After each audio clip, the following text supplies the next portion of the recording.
This is your English story for B1 learners. Read, listen, and enjoy. It was a bright and sunny morning when two teenage friends, Billy and Tom, set out on their first ever camping trip. They were filled with excitement and energy, but their outdoor skills, to put it kindly, non-existent. They simply didn't have any outdoor skills. Everyone in town knew these two guys, not because they were smart or wise, but because they always found themselves in the craziest and funniest situations. Billy, the taller and more outgoing of the two, strongly believed he knew everything there was to know about camping after watching several episodes of a survival show on TV. Tom, meanwhile, had never gone further than his own backyard in the suburbs, but he had complete faith in Billy's decisions. Their first challenge was setting up their tent. Billy had chosen a tent that was advertised as easy to assemble even for beginners. Unfortunately, neither of them had bothered to read the instructions.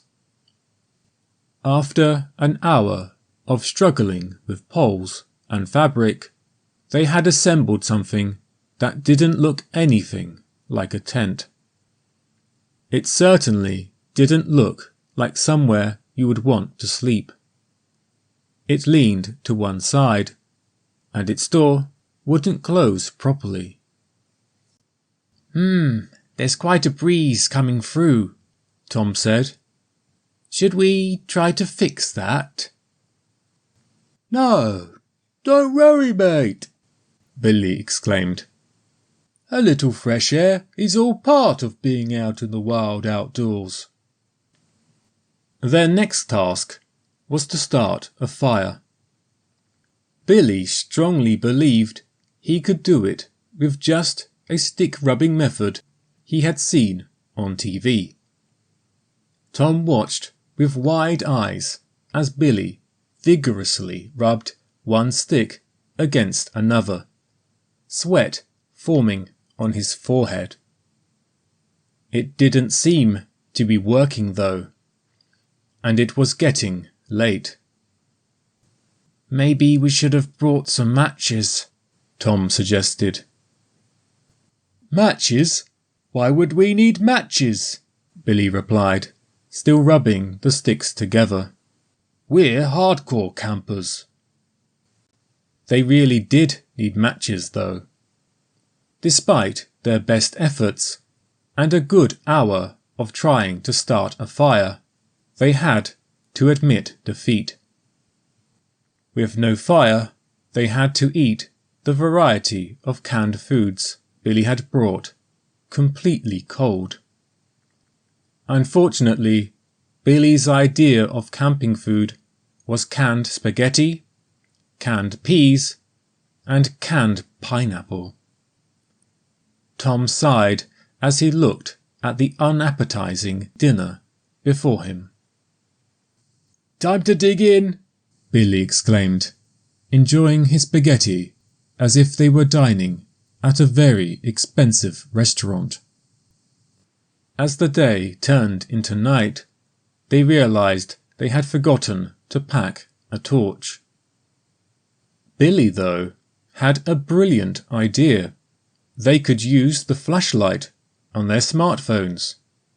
But, of course, they had also forgotten to charge their phones before leaving, and the batteries died within minutes. The forest, now dark and full of mystery, became filled with strange sounds. Leaves rustled and seemed to share secrets in the night, while distant hoots echoed in the trees. Then they heard scary howls. And they started imagining dangerous animals hiding in the darkness. Billy, do you hear that? Do you think they eat humans? Tom said quietly, his voice trembling. No, mate, Billy replied, also trying to keep his voice down. I'm pretty sure those are just regular, everyday owls and wolves. After a sleepless night, they woke up to discover that their tent was full of ants and that raccoons had stolen their food. The two teenagers finally understood that their camping adventure was a complete disaster. They were cold, hungry, and fed up. But then they realized how funny their situation was, and they started laughing uncontrollably. Maybe we should just pack up and head back home, Tom suggested. Billy wiped away tears of laughter. Mate, that's probably the best idea we've had this whole trip.